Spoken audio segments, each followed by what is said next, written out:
What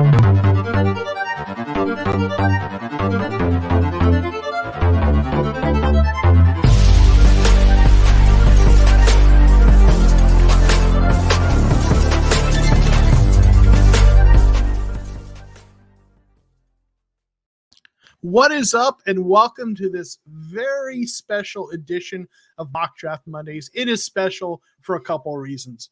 One, its free agency has begun, or at least the negotiation period. So there's a lot of news that affects mock drafts. But of course, more importantly, I am joined by a special guest, Jared, AZ Sports Fiend. Jared, say hello to the folks. Hello. Thank you for having me on your Monday mock draft. I've been looking forward to it and excited ever since you messaged me, so I appreciate it. Awesome. Well, I appreciate you being here. We follow each other on Twitter, and we were talking about that before the show. We have a lot of like-minded takes. So, I thought, yeah, let's get this guy on here. So I thought it'd be a lot of fun. So, lot to talk about. What we're going to do today, we are going to do our normal mock draft Monday sort of thing where we'll talk about prospects, do mock drafts, do a mock draft together. But we're also going to mix and talk about free agency and how that impacts things. And when we get through all the mock drafts, if you all want to talk about some of the free agent moves or lack thereof, we can talk about that a little bit more at the end. So we're going to kind of have a little bit of a hybrid. And as a programming note, I'm not going to be doing my Thursday stream. Got some family stuff going on. So maybe we're getting some of that talk in here as well. So I want to say hey to some of the folks. We got Lance in the stream. What is up, Lance? LFG. We know what that means. Mock Draft Monday, boys. That's right. Boom goes the dynamite. We got Simon here. Hey, chat. Thanks for being here. And I know we got more folks who are going to, come into the chat as we go. So we're going to get things started. I'm going to start with, as we usually do, giving a profile of a player. And I'm going to talk about a receiver that has shown up in a lot of people's mock drafts, and someone that I wanted to take a closer look at because I think he could be a really interesting pick for the Cardinals on day 2 and would fit what they're looking for at outside receiver. And that's Christian Watson. He's a senior out of North Dakota State. He is 6'4", 208, but he ran a 4.36 40 at the combine. So he is tall, but he is fast. Now, he also played, though, at a college that had lower level of competition. So that's a little bit of a question mark. Can he translate his performance to a higher level of competition? But I watched some of his highlights, and he looks really good. You see those traits. You see him getting wide open, running past guys, big, going up at high, pointing the ball. A lot of things to like about him. He has a reputation for being a good locker room guy, for being a hard worker. And, what we saw with the Cardinals is they seem to like those big, tall receivers on the outside. They went out and got AJ Green. And I think he could be a nice fit on that outside wide receiver role. And someone that they could get. I think if they would have to go in round 2 to get him. I think because of that 4.36 he ran at the combine, he's probably not going to last around 3. But if they don't go receiver in the first round, he might be a nice pick there. So a lot of people are excited about him. I think he has a lot of talent to work with. Seems like a hardworking kid. So someone that I think would be a really interesting pick. Have you had a chance to look at anything about Christian Watson, or have you seen anything about him? Yeah, as you guys will see, my first round pick for the Cardinals is a similar type player on the outside, a wide receiver. And I just kind of wanted to get Kyler that weapon right out the gates. We went defense back-to-back years in the first round, and I think this is draft. As you'll see from my draft, I went kind of offensive heavy. But yeah, I do think that we need that Z receiver on the outside across from D-Hop, and I think if we do not able to get one of the top receivers in the draft. On day 2, Christian Watson could be definitely hopefully a steal for any team that's going to be swooping him up. Yeah, I think you're right there. And I think that's a great segue. Let's look at your mock draft. So this is your first mock draft, and I think you said in Twitter it would be your last one, your only one for this, maybe for the season. You're not a mock draft person, but we'll get you to do some more. But talk to us about what you were thinking in terms of your different picks and how you see them fitting for the Cardinals. Yeah. So number one, Treylon Burks. I know you're a PFF guy. Mm-hmm. If you listen to our podcast, we kind of like to we use PFF as a tool, but I kind of like to use other stats. But so from PFF directly, Treylon Burks is the only Power 5 wide receiver to record 85 plus receiving grades in each of the last 2 seasons. His passer rating when targeted last year is 155.3, which leads number one among all draft wide receiver prospects. And he's a big guy. I mean, all you have to do is go search his highlights on Twitter. And he's basically the guy that we think that Hakeem Butler could have been. And I know that his combine numbers weren't great, but you watch him and you listen to a lot of scouts and guys who cover the draft in particular, and they say it's all about his game speed. And he can go up for the ball. You don't have to worry about him being a body catcher or anything like that. And I believe I saw another stat. He didn't have any drops of 15 or 20 yards or more last season. So that's just a guy right there that I think you can throw across from DeAndre Hopkins and give Kyler Murray that guy who can go down and get it. He's kind of like a newer, shinier AJ Green, so to speak. And if you can get him, because I mean, let's be real. Let's look at the wide receiver class in free agency. You have Christian Kirk, who just went for $85 million. So good luck finding somebody who can come in, be that guy across as a number 2 right out the gates. And I think Treylon Burks can do that. Second round, I went Breece Hall. I know running backs, so not a lot of people want to pick running backs that high, but if you get the best running back in the draft, then no one's going to be complaining. And I believe Breece is a more polished version of Chase Edmonds. And we saw how dynamic Chase Edmonds and James Conner were at the beginning of last season.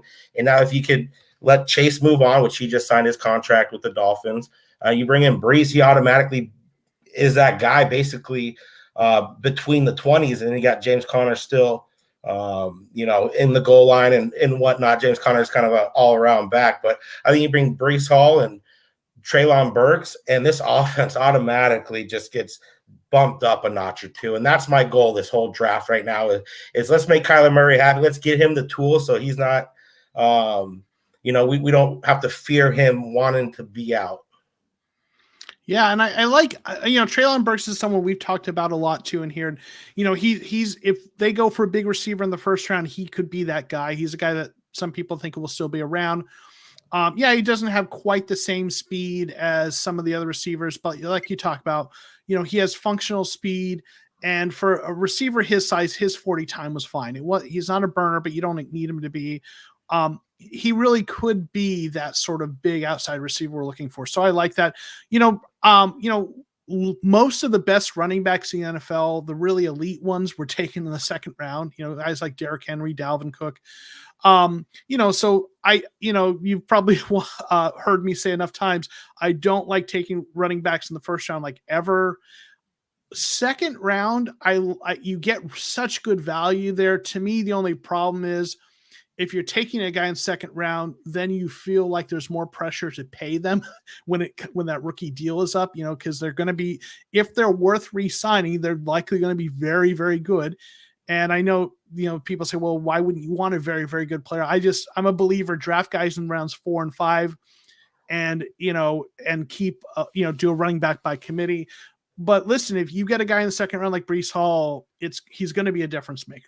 Right. So I don't hate that. I'm definitely. And I don't even think he's honestly going to be there. He had a pretty good combine. I think someone's going to reach on him.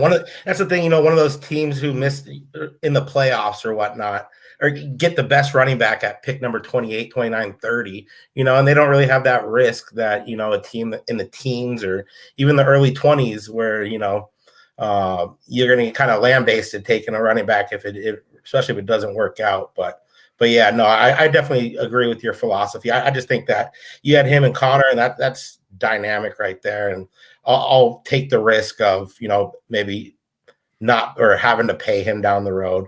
Because at the end of the day, we all just want a Super Bowl championship. We want that ring, and if that happens, then everything else is water under the bridge. We got a good-natured jab from Lance here. You got a C+ from PFF. Do you want to know if you hate the Cardinals? PFF, their grades aren't always on in terms of the mock draft grades. So with how much I bashed PFF, yeah, I'm surprised that I didn't get a D minus or something. So just I'll take it. And at the end of the day, this is all mock drafts. You know what I mean? Like right. guys, there's gonna be guys going in the first round that people have projected third round. Guys in first round are gonna go third. So I mean, it's just and I went more positional need than best player available. I'm not this, I haven't been putting in, dozens of hours of college film or whatnot. So it was more positional need. And then I did my research once that pick came up and I kind of broke down, okay, here are the 3 players here are the 4 players here. And then with that Treylon Burks pick, I didn't feel super comfortable taking him at 23. And so I sent that trade out and got another third rounder back from the Bills, moved back 2 spots. And I think that might be kind of realistic because the top 4 receivers were gone in my draft. So it was like, but I really wanted a wide receiver. I really wanted to get Kyler something. So I felt a little more comfortable trading back a little bit right there, picking up another third, and then went, in the third round, I went 2 tackles. One of them, Zach Tom, he played all over the line.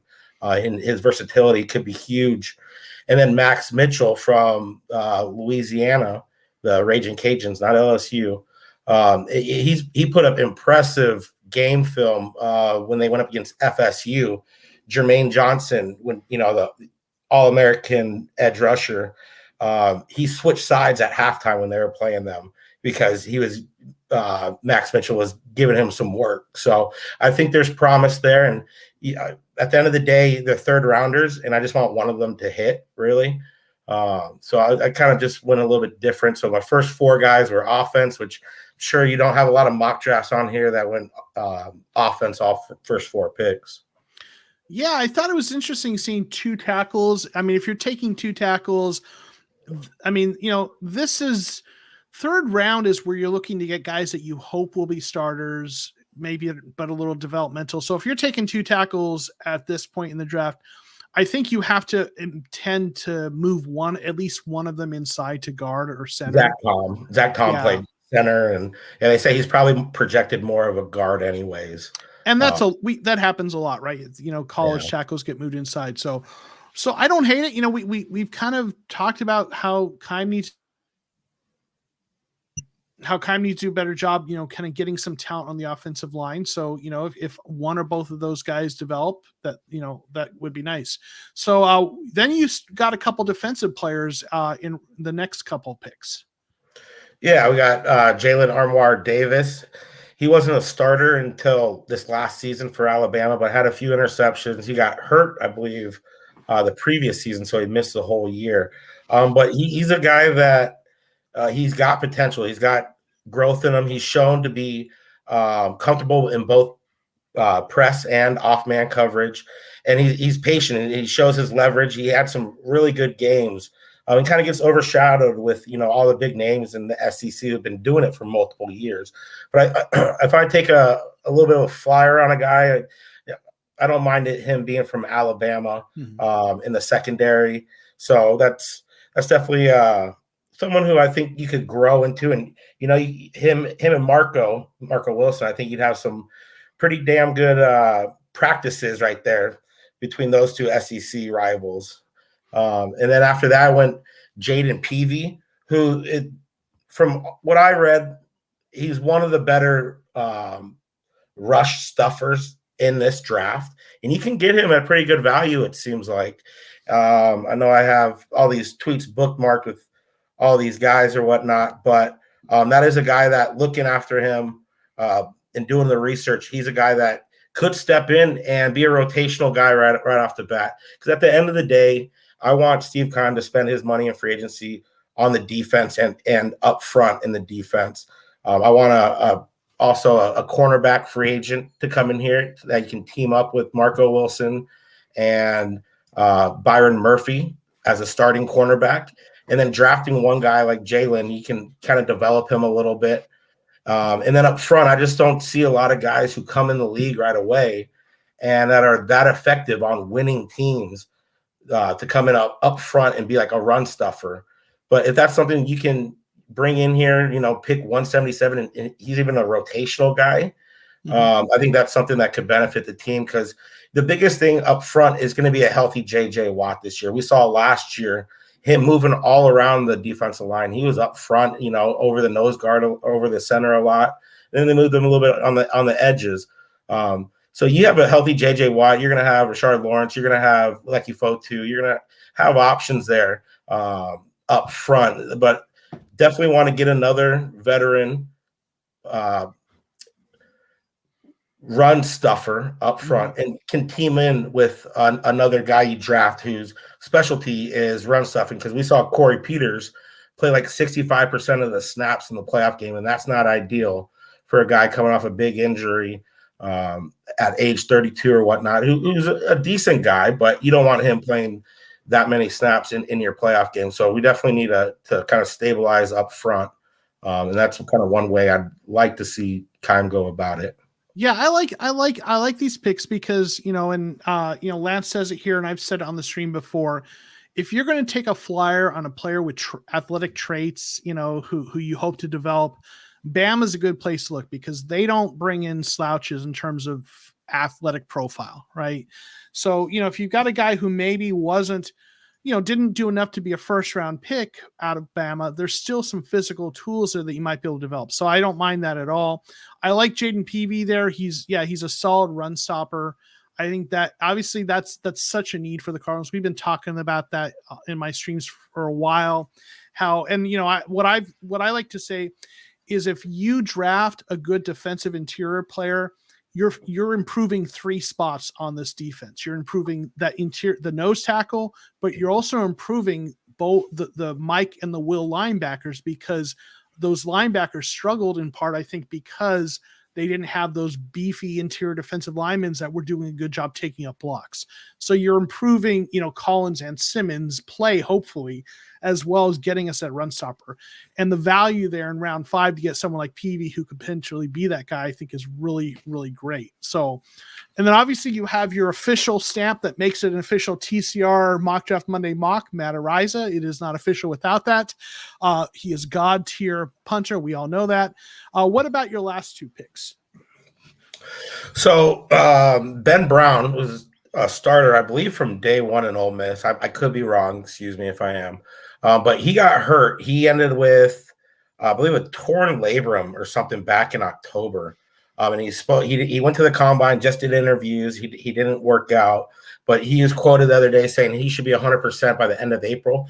I just think that's a guy who can come in, and his draft value is going to be a little bit lower because of that injury. So it all depends on the medicals. If his medicals don't check out, then he put a red flag on him. But I just think at that value right there, you're not going to find a 7th rounder with as much experience in the SEC coming in.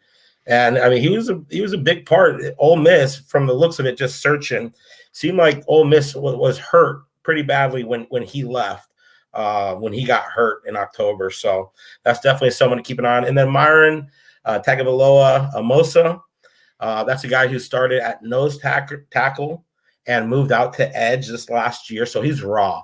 And if you type in his name and you go search videos on Twitter, he's got some impressive videos with multiple moves. And that's just a guy who, I mean, you're throwing a dart, he was a nose tackle, moved outside. He dropped a bunch of weight. So that's a guy that's, not going to come in as an edge right away or anything like that. But that's someone, in 2 or 3 years, if, with him just moving to the outside, that means his growth could be, exponentially even greater than what he's already shown. So that's just someone I'd keep an eye on. And another thing, I went offense first 4 picks is another reason is I don't want to give Vance Joseph any more defensive guys in the early rounds to deal with, Right. Marco Wilson, kind of that outlier a little bit and was kind of forced in.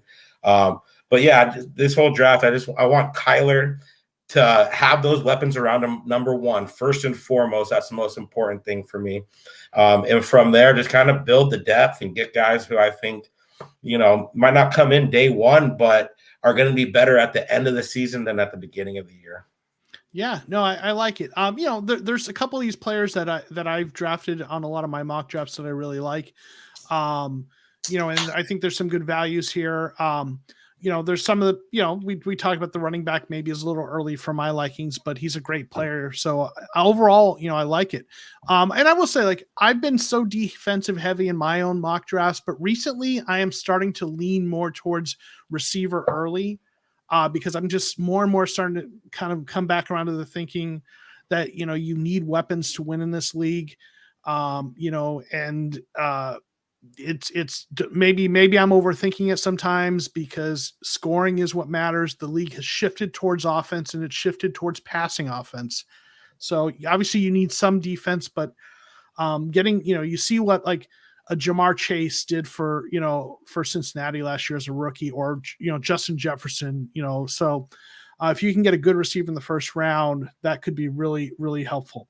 And that's also looking at the free agent wide receiver class. If you miss out on Allen Robinson, I don't see that guy opposite of DeAndre Hopkins that you're going to bring in.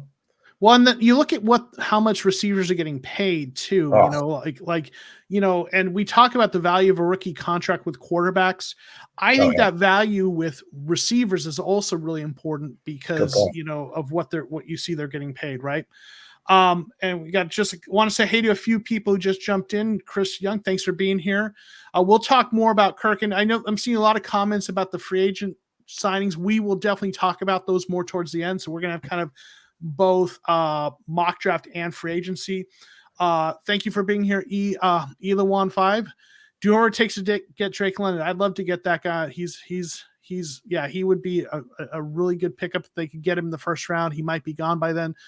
Late seeing you was talking about Christian Watson. I have in my mock draft. He's such a stud. Yeah, we talked about him earlier, Jordan. You missed that, but obviously you'll be able to watch a replay if you want. So I changed some things up in my mock draft, and I did something I have not done in any of these shows yet. And I did a trade. I've done all my mock drafts straight up, but I did do a trade. I traded back, and I changed up some of the picks. So here we go. I traded back and picked up, I think it was a third and a fourth round pick for moving back like 5 spots. I think it was 5 spots. And in the first round, I went with Zion Johnson. I might have gone receiver there, but there were the receivers I was targeting in the first round were all gone. So, I didn't go receiver. But I went with, one of the 2 best guards. Some people think he's the best. Some people think he's the second best. But right guard, we know, is a trouble spot for the Cardinals, right? So I hopefully addressed the right guard position with Zion Johnson. We all think Chandler Jones is gone. He's probably moving on. The Cardinals missed out on guys like Hassan Reddick. Question about edge rusher. So I went with Nick Bonita. I've had him before. He's a guy who gets comped to Hassan Reddick a lot compared to him. So in the second round, get that edge rusher. I went with Christian Watson in the third round. Now, we talked about this, and I don't think he's going to go in the third round. I think we talked about that, Jordan. In my kind of profile said I think they'd have to take him in the second round, but I took him in the third round because he was there. Now I traded back, so I got an extra third round pick. I got Luke Fortner, a center who could be center guard. A lot of people draft him, so we talked about him a lot. Would be a nice depth piece, kind of that backup center who could potentially, become a starter a couple years from now if Hudson retires and moves on. Zion McCollum, a cornerback in the fourth round. McCollum might be gone by this point because he had a really good combine, but he might not. We'll see. But he's really fast. You've got 2 Zions in the draft, so that's a big plus. And then I went with a guy that they have. I'm going to try the name Ioma Uwazurike, and I probably got close, but still butchered it. Oh, that was impressive. You know the confidence too. Don't ask me to do it again, right? So they have him listed as an edge, but this guy is 6'6", 316. He's an edge in the same way that Jordan Phillips is, right? Really big. He did have 9 sacks in 2021, but he seems like he's really a guy who's a good fit to be an outside or defensive end in a 3-4 scheme. That big defensive end you expect in a 3-4. Guy who could play, up and down, kind of nose and defensive end. And I think that's a good fit for this defense. He's not great against the run, and I know that's a concern. But, to get a guy with that kind of, versatility who can do a little pass rush, in the 5th round, I like that. And then went with running back Tyler Beatty, who we've talked about. We've drafted him a lot before. He's a little small, but as Red Sea likes to say, one of the guys who's in here regularly, some of my usual co-hosts, nobody told him he's that small, right? He runs very powerfully, would be a nice replacement for Chase Edmonds. Then I went with the guy that you had, Jaden Peavy, who is also that nice nose tackle, good against the run, really good value there. The Matt Araiza official stamp of the TCR Mock Draft Monday. And then finally, a tight end who could be maybe that number 3 tight end developmental, Austin Stogner, he out of Oklahoma, 6'6", 251. He's a little, he can catch the ball, but he's more of a blocking tight end. So, which is what I want. I want to add a blocking tight end more than anything. I don't want to see Darrell Daniels out there anymore getting. Mm-hmm. Yeah, no, I agree. I like that. Yeah, so this is what I went with. Got the offensive line, got edge, got a receiver, running back. Tried to address every position in need, and I did. Now, whether they'd all be available or good is another question. But so that's what I went with this week.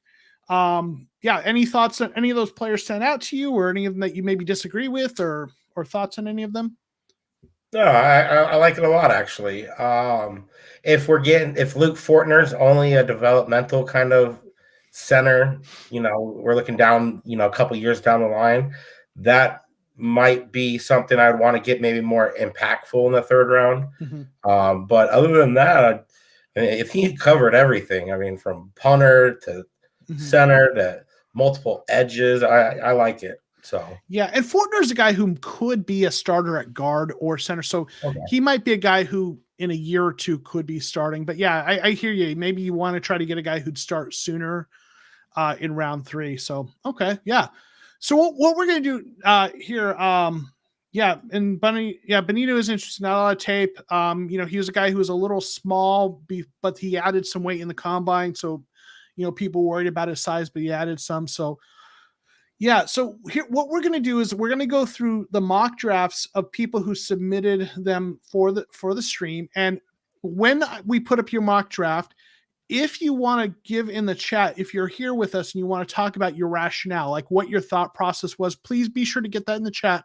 I'll put your comments up on the board. And then Jared and I are going to look at these different mock drafts and just kind of highlight some of the players we like and some of our thoughts on them. And the first one is Red Sea, who isn't here, on the stream with us today, but everyone in here knows him. He's got Jordan Davis, 1st round. We've got an edge in Drake Jackson, 2nd round. Dylan a guard center in round 3, who maybe could start at right guard potentially. Kevin Austin Jr. receiver, Zion McCollum, Sincere McCormack, James Empey, and of course Matt Araiza.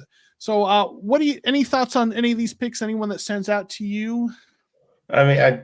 Jordan Davis is kind of unrealistic right now. But other than that, I see Zion's the same on your list. I like that Dylan right off the bat. I think he can come in here and possibly fight for a starting position. I like it for the most part, yeah. But yeah, Jordan Davis. Anytime I see a Jordan Davis mock by a Cardinal fan, kind of just give it a little shrug. Yeah, that's a tough one because he's probably going to go before that. But I will say, I did a couple mock drafts that were where I mocked every pick in the 1st round for every team. And when you do that, you do start to see that some of the guys that we keep, and I last week, guys that were like, oh, he won't be there. He'll be gone. Like some of the guys actually have to fall because you start to get through it and you're like, oh, wow, no, we picked 22 players. Cardinals are up. And I took all the guys that I think they would take. And there's still 5 guys that I usually say won't be available. Right.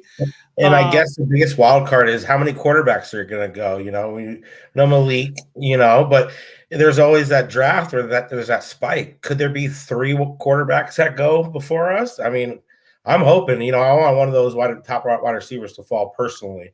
But yeah, I guess you're right. Never know what can happen. But after that combine, you think someone at least try to reach on Jordan Davis, but we'll see.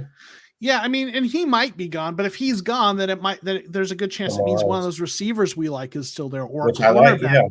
Yeah. So he might not be there, but if he's gone, then someone else we like will be there. And Brian's saying, why not trade up then? I mean, you could. I don't like trading up unless you're going for a quarterback. That's my opinion. Everyone has their own philosophy. I think was it last time Steve Kahn traded up in the first round was Josh Rosen. So I think so. Yeah. He'll trade up in later rounds, which I don't mind because you're not giving up too much. Yeah. But I just think there's so much value in late in the first round in day 2 that I'd rather trade back and get another pick on day 2. I think I would too. Yeah. Cause we don't have a 4th round pick, so you trade back, you can at least probably nab a 3rd and a 4th or, something close like that. So for sure. So there's some picks I like in here. Obviously, Rise Up, Zion McCollum I like. Kevin Austin's a tall receiver. So I think there's you get an edge rusher in the 2nd round. We're going to probably need a developmental edge rusher. So I like that. Next person up, we've got Kirk's Legacy, who I know is in here. Fuller is talking about Fuller, and also want to say hey real quick it's Tangy who's here. Thank you for being here. I've heard some people talk about Will Fuller. That's a possibility. He does have some injury history, but I'm afraid to know what kind of market he's got after Christian Kirk goes for what he did. But Will Fuller's, I believe, only played 53% of the games that since being drafted. So that's a guy. Yeah. I mean, if he's looking to come here on the cheap and you want to team up with Kyler Murray on a 1-year deal, sure, but I'm not giving him anywhere close to a long deal or anything with solid guaranteed money. Yeah, for sure. Yeah, I'm with you. So Kirk's Legacy, I know he's in here right now in the chat. So if you want to give us your thoughts on if there's any particular details, but I see we've got Devontae Wyatt, who we've talked about in here before. He's the defensive interior in the first round that's got more of a pass rushing upside. I really like him as a fit too. We got Justin Ross, who's a guy who I think is really interesting. Who's a big receiver who does have some back injury issues in history. Josh Pascal, who's a guy who I've talked about in here before. I like him as a day 2 edge rusher. He's to me, he reminds me of more like Trey Flowers, from Detroit. Like he's a guy who's doesn't seem like a double-digit sack guy, but he's good against the run and he's solid. He's a Bill Belichick kind of versatile guy. So I like him. He's got Uwer Zurike, who I took. Running back Pierre Strong. We've got a Matt Rise, of course. We've got a tackle, and got your guy, Tungo Vailoa Amosa. Yeah. So we got real quick. Let me say thank you and acknowledge Aaron Van Buren. Thank you for being here with a $1.90 super chat. I really appreciate being here. Thank you for everything. Thank you for your support. And Aaron's also a guy who's here on the stream with me sometimes on Thursdays. And of course, I need to send the shout out, but if you're Aaron Van Buren's a really good dude, really enjoy him. Hey, thank you. I appreciate you being here. I appreciate the support. Really good guy. So I like this pick. So, and then Kirk Legacy said he thinks they could trade for La'el Collins. So maybe that's one of the reasons he didn't go offensive line early. He thinks maybe they do something to address that. So Justin Ross is a guy who early in the draft process I loved because of the size. I thought you could get him on day 2 or even day 3, and you still might be able to. But that neck injury or the surgery, that scares me. But the talent, he's a guy who has the build, right? And wait, before we get into it, Kyle Soriano, thank you for the support. Got another super chat. And of course, always when there's a super chat.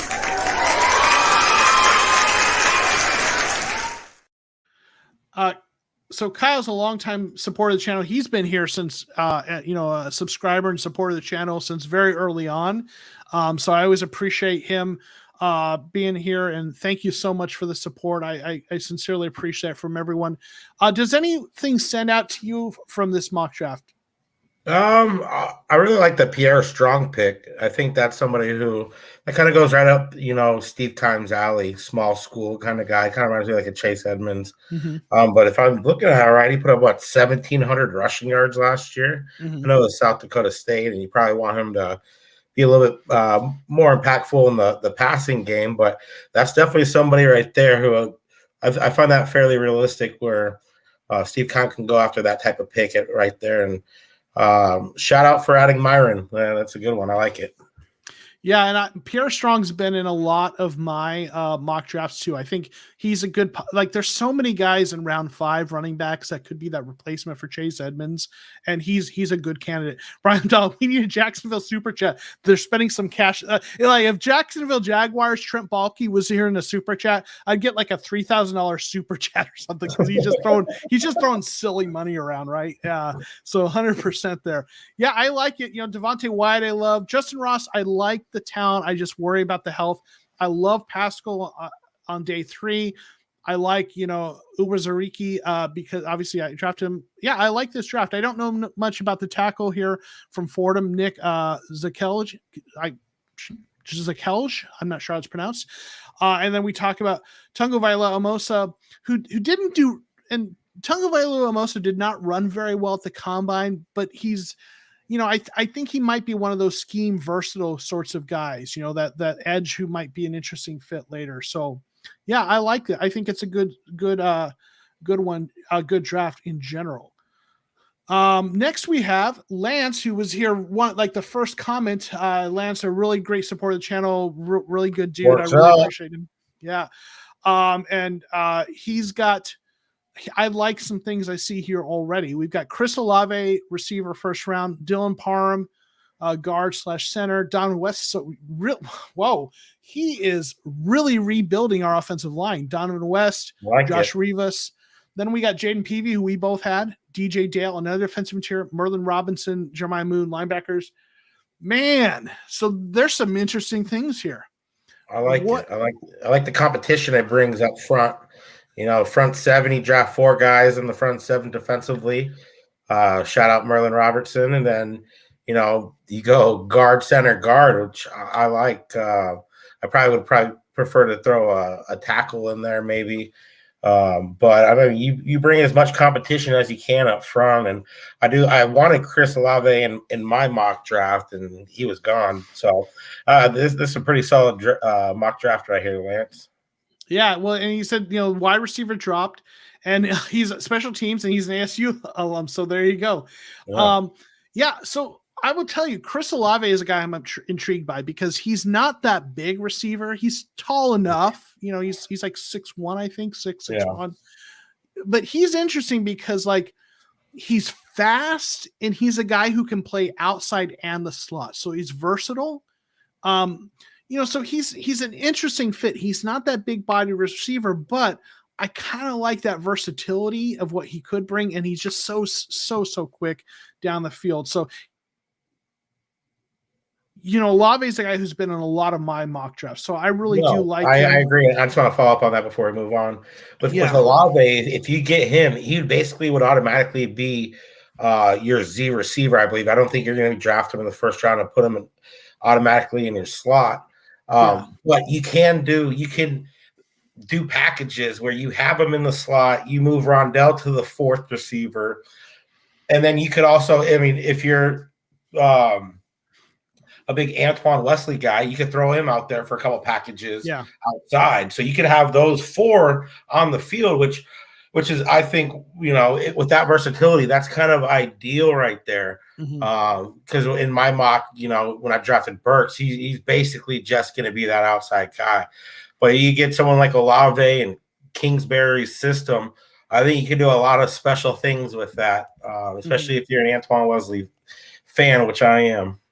Yeah, and Olave, I know Jordan's saying that he's a slot. He is not a pure slot. He plays outside and he plays slot. He is not the prototype of what Kingsbury looks for outside. I absolutely acknowledge that. He would be an interesting match, but he can play outside. So I'm intrigued by it, and you could move him around. But both those Ohio State guys are pretty versatile. Yeah. Now, I will say, though, So Parham, is a guard center. Don West, he Lance says he plays guard too. Josh Rivas. I wouldn't have gone that heavy on offensive line. I get, he like ASU and he's wanting to fix that. And I get the competition. I think I would have got some other positions in there, but I like those players. We both like PV. We're fixing the lines is what we're looking at here. Yeah. And then some depth at linebacker, right? So there's some players I like, and I probably wouldn't have gone all those. I wouldn't have gone so heavy back to back on those positions, but there's some players on there. Yeah, there's some holes in the philosophy, but I like his mindset for sure. Yeah, and then he's saying K-State great line. They don't commit penalties. Yeah, I was looking at his PFF Rivas, and I think like over the last 3 years, I don't think he gave up a sack. Now the competition level might be a part of that. Now I might be wrong about, but I seem to have that in my memory. So there's some interesting picks here for sure. Let's move on to our next mock draft. We got Yeraldis, who's got a lot of players we're seeing showing up here. Jordan Davis for round 1 again. Dylan Parham, who's shown up a few times. Christian Watson. We got a tight end, Grant Calcaterra. Matt Ariza, of course. We got a safety, Marquise Bell. Halfback, Ty Chandler, who a couple people really like in here. And that center, Cam Jurgens, who makes his own, doesn't that the guy who makes his own beef jerky or something? Or elk jerky or something. And I think someone was talking about him earlier that Daniel Jeremiah really likes him. Jordan Davis, again, we know what he is. He blew up the combine. Dylan Parham. Now, the thing about Dylan, we talked about him a lot, but he is a little small. He'd need to put on a little bit of weight. Hey, Lance, thanks for being here. That is early. I really appreciate you being here. Yeah, everyone hit the like button. Thank you for reminding us. Lance, really appreciate you and your support. Watson, we talked about a tight end. I like the idea of getting a tight end, that number 3 tight end somewhere in the draft on day 3. I don't mind, I don't mind a safety somewhere late. Those guys are special teams and contributors too. Ty Chandler, Nick loves Ty Chandler, and Ty Chandler, looks like a really good potential guy in day 3 as a running back, and then, the center. So, what are your thoughts on this one, Jared? No, I like it. I think it's pretty spread out. Jordan Davis up there again, but I like the Christian Watson. And if you can get a guard in the second round, that's your starter from day 1 in this draft. I don't think too many people will be complaining. Then Ty Chandler, I like him. It took him a couple years to kind of blossom.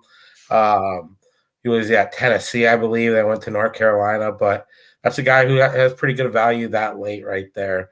So overall, I believe that it's a pretty solid draft. Yeah, and then Chris saying, giving the thought on this that safety, he's a special teams guy, contribute. And, we have another guy like that, James Wiggins, but maybe you can have both of them do it. You can always room them a little bit. Yeah.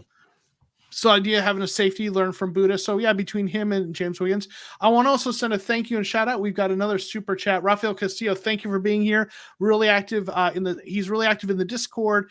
He says, my mock is based on assigning a good guard in free agency and a solid cornerback. Penning falling to 23 was better value than the defenders available at that spot.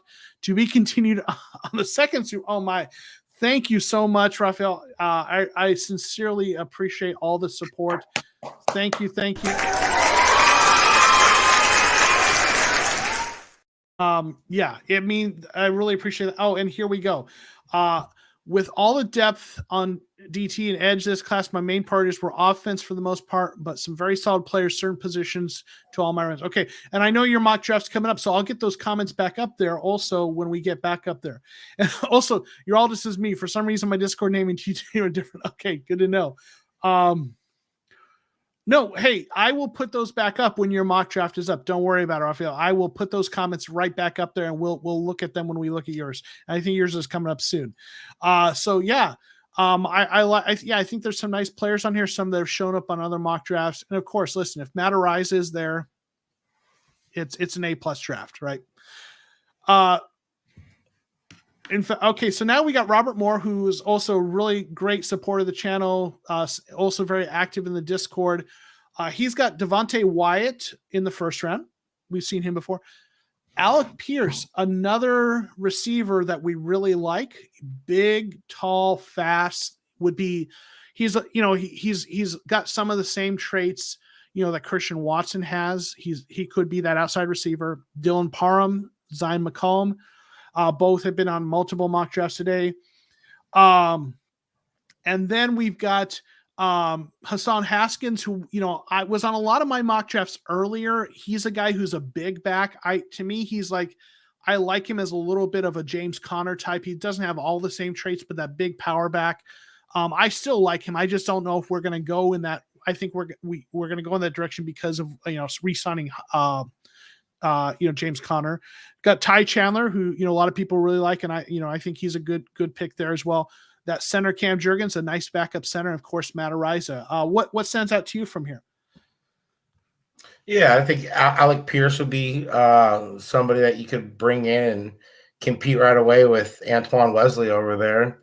And I mean, we're seeing the same kind of similar guys, Ty Chandler, Cam Jurgens. And I don't hate the back-to-back halfback selection. I mean, you think one of them will hit. Ideally, we'll only draft one of them. But I like the thought process here. We see Zion again, McCollum. He's a guy that obviously a lot of people like, and I'm honestly not too familiar with.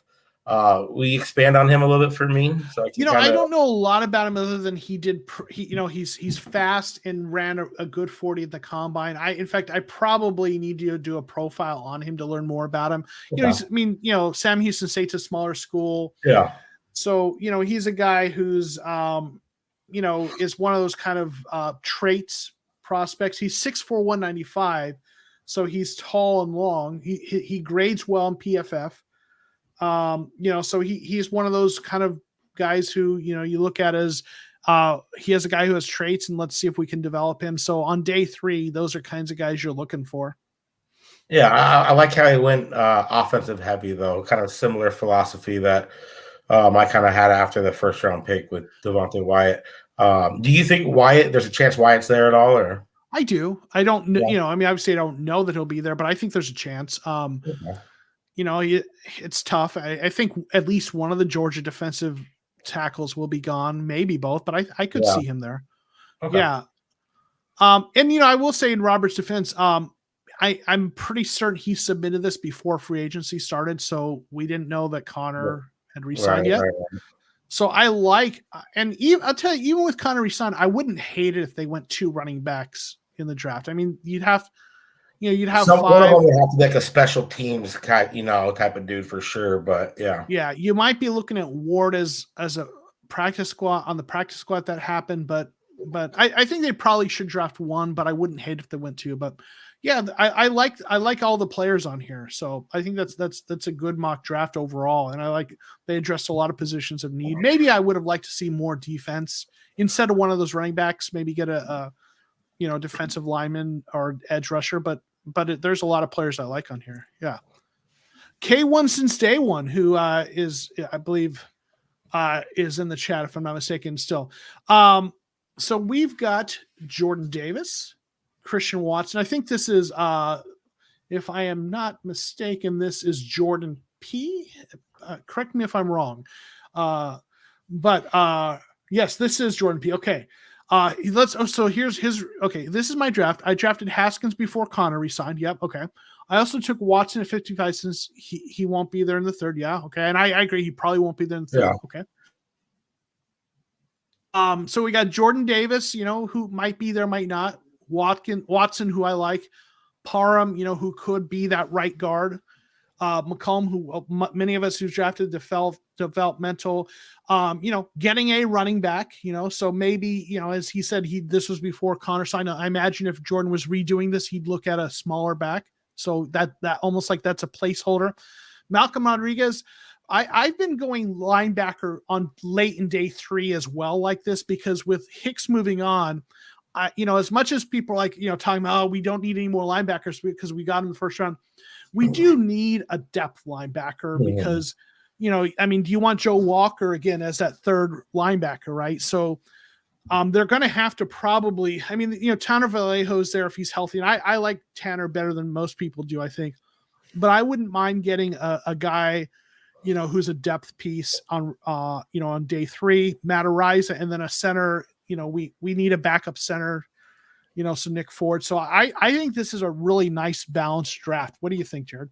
I was just thinking the same thing. Very balanced. We got 4 offense, 3 defense, excuse me, and a punter. And I know we're seeing a lot of the similar names popping up here, but I like his thought process with Christian Watson. You can wait, because it's a simulation, and you can kind of maneuver the filters for have Christian Watson drop. But realistically, if you want to get him, you're probably not going to have to wait till the third round. You're probably going to have to jump up a little bit. That's kind of what I did with Burks as well in the first round. Just traded back a few spots because I knew he wouldn't be there in the second, but still wanted my guy. So I can appreciate him going after his guy in Christian Watson. Yeah. We got Keenan Oken here. Thanks for being here. No smaller backs. They can't break tackles. I hear you on that, but we do need a third down back to like a receiving back to kind of take Edmonds' role. Like that this offense with James Conner is that big back, but who can also receive, but is a goal line back. I think when you pair him with a smaller back who's shiftier, that's a really good combination. So I do think we need and when I say smaller back, I'm not talking, 5'7", 180. I'm talking a smaller back is like 5'10", 5'11", 200 pounds or 190, right? Edmonds was a smaller back, but he wasn't tiny. So we got a little bit more speed. Yeah, right, exactly. And like George says here, we need speed in receiving that running back room. So we need that third down back, that complementary back. I like seeing when Edmonds and Connor were out there at the same time, and shotgun, you got left and right. You're not going to do that with 2 big backs for the boat. You want a little bit more versatile, a little bit more dynamic. So, I definitely think that a Chase Edmonds replacement isn't going to be a big back per se. It's going to be a guy who can break off 40, 50-yard runs, because that's not really James Conner's game. He's going to punish the defense, and then he give it to the speed guy and have him break outside or whatnot and kind of open it up a little bit. Yeah, and Zamir White, that's another guy I really like. He's had some injury history, but he could be really good.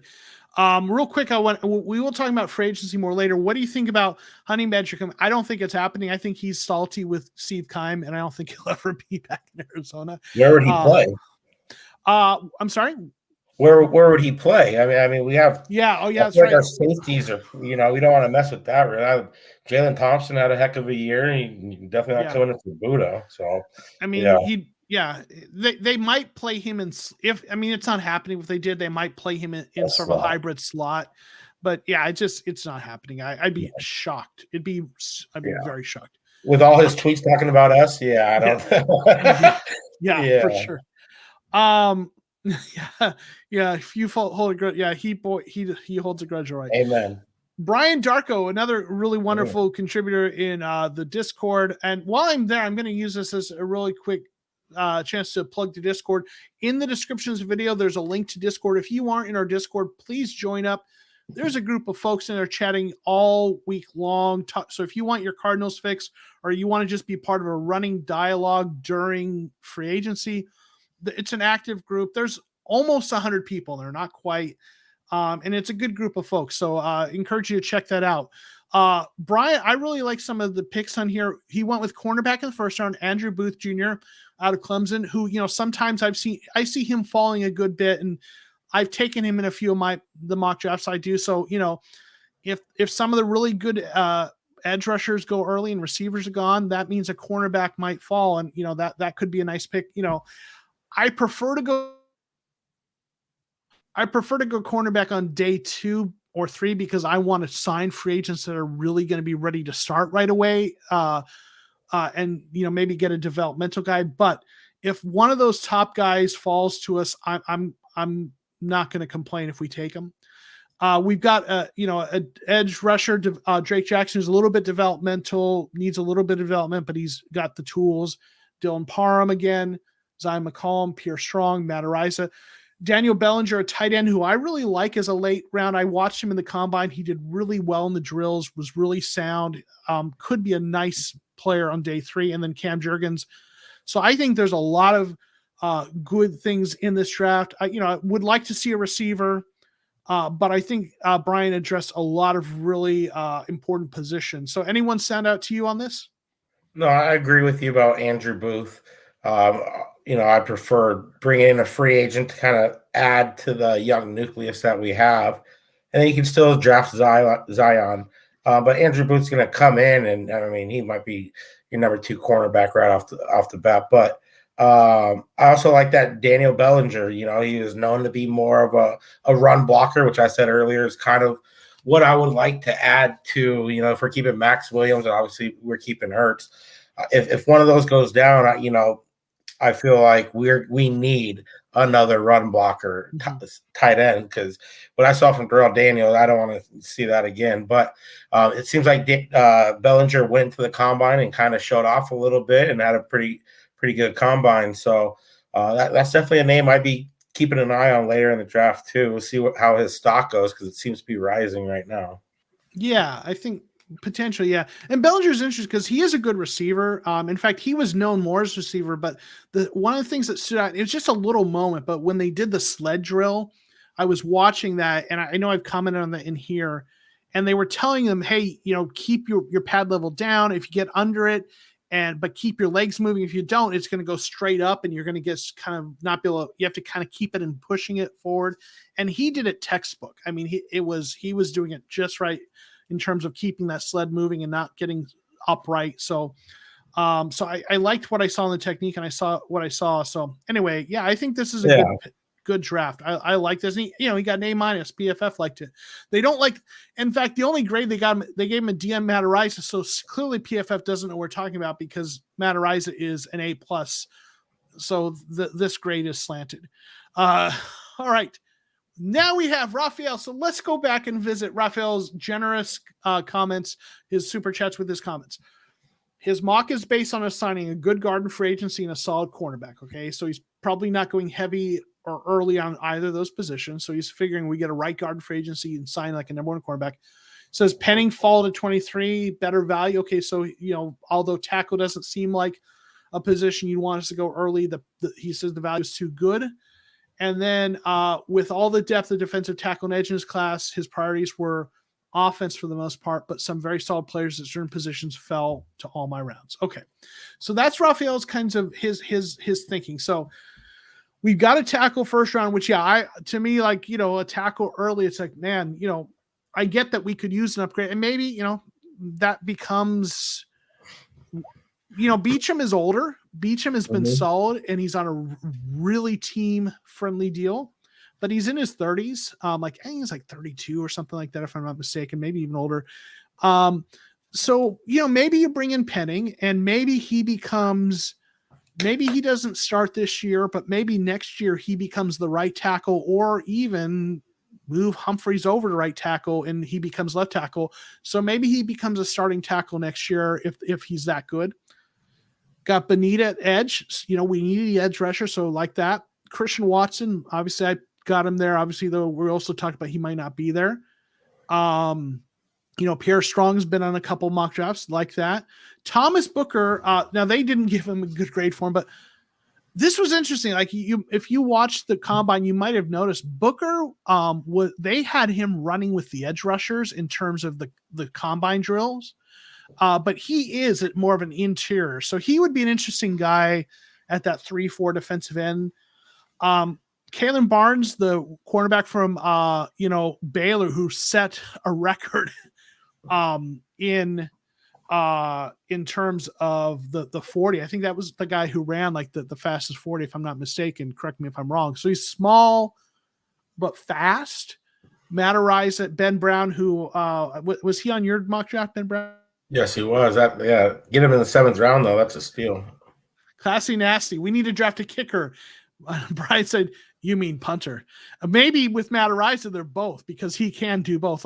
So who knows, right? All right. So we got a lot of different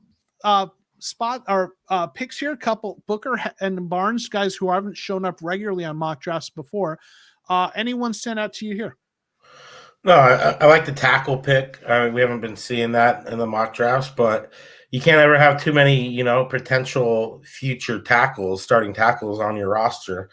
And then I like his next few picks as well. Christian Watson, Pierre Strong again, and Nick Bonito. So they're all filling needs right there. So solid draft. I'd give this, at least a B. It's not an A. Yeah. Okay. Nice. Is that the last? Oh, that is the last one we have. So, yeah, I think there was a lot of really interesting picks, and I like that we got to talk about some players maybe we haven't talked about in past weeks. So there were some new players that ended up on some of our mock drafts. So what we're going to do now is we're going to do something that we have done most or last couple weeks. We're going to do a live mock draft together. Let's do it. All right. So we'll get through this. And once we get through this, we will then start talking about free agency and some of the moves. And I know there have been a lot of questions and comments, so we'll get to that. But let's run through this. We're going to do our mock draft. We're going to do a 7-round mock draft. So let's get started. All right. So we'll see. And everyone in the chat, once we get to the pick, you tell me who you see you like. We've got Lane, we got Raymond, we got some offensive linemen, Olave, Booth. Got a couple cornerbacks, Burke, Zion Johnson, Sky Moore, Boye Mafe, Nick Benito, Travis Jones, Kenyon Green. So, based on what you're seeing there, so folks in the chat, start typing in the player you want us to take there. So I'm seeing some players that have shown up on some of our mock drafts. I would personally do Olave, but that's just me. That's your pick, okay. So let's see what some of the folks, let's get a few comments in the chat. Chris is excited about the chat. Awesome. They're fun for me too. So once we get a few more we'll get a few comments in there. We will then see what folks are saying. I feel like the players like Olave is definitely a contender.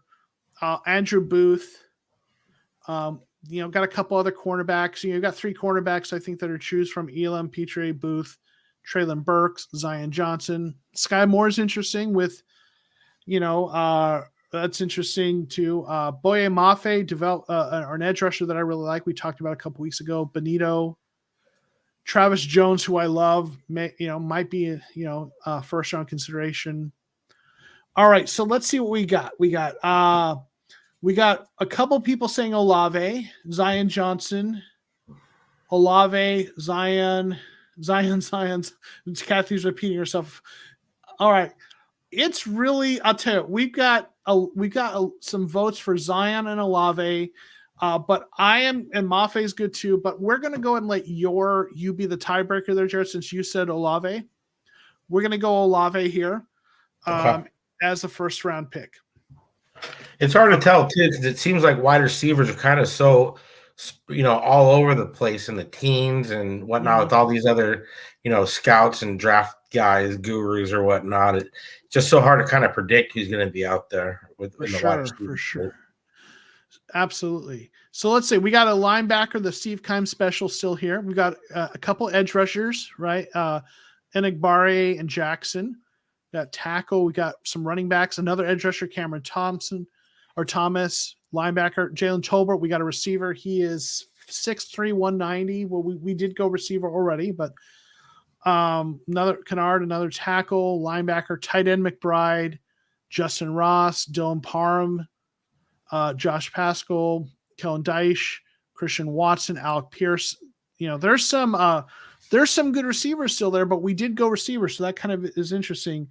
So let's see what we thinking. It's Tangy saying, is that Pierce or Place? Is Place actual name, or am I? At that spot, I kind of like one of those 2 top edge rushers right there. I don't know about you. Okay, so like maybe Enigbare or Jackson. Yeah. Okay. Who do you like better? Yeah, that's a good question. Enigbare, and I don't know a ton about them, but he's maybe a little. He's produced well. His PFF grades, his sack numbers haven't been super high, but his hurries have been good, and his pass rush grades have been really high. And they talk about Jackson as maybe a guy who's maybe a little more. He's young, scratching the surface, so maybe a higher ceiling, than Enigbare potentially. So let's see. We've got Darren Kennard is interesting. Yeah, going with the offensive line help is interesting because he's a guy who I think. Look at 6'5", 345, you could move him into guard, right? Be a right guard. Look at his grades are just really, really good. Yeah, that's a good one. Yeah. Yeah. Matt Ariza, just get him. I see another vote for Kennard. I don't know how do you feel about Kennard? I mean, I know we haven't. No, I like it. I do. I think we don't. Edge is obviously a big need, probably a bigger need than tackle at the moment, but we don't know what's going to happen in free agency. And if Kennard can come in right away and start from, he's got to start from day one if you're getting him, right there, which it looks like he has a pretty impressive resume. So I definitely would not be against it.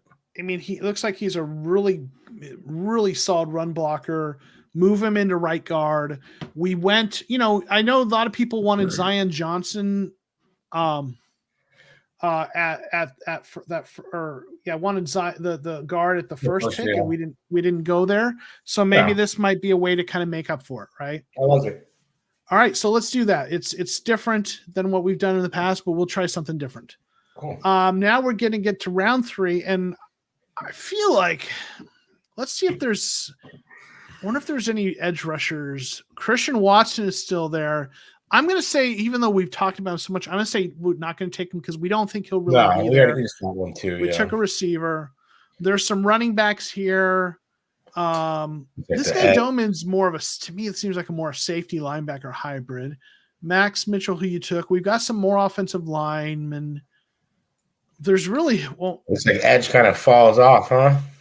Yeah, in fact, let's look at who we have in terms of edge rushers available still. Yeah, the Majal Sanders, who's a guy his stock has kind of fallen. I feel like the edge rushers, we've got D'Angelo Malone. I don't know much about him from Western Kentucky. Looks like he's got some potential, but anyone in the chat see anyone at this point that they like?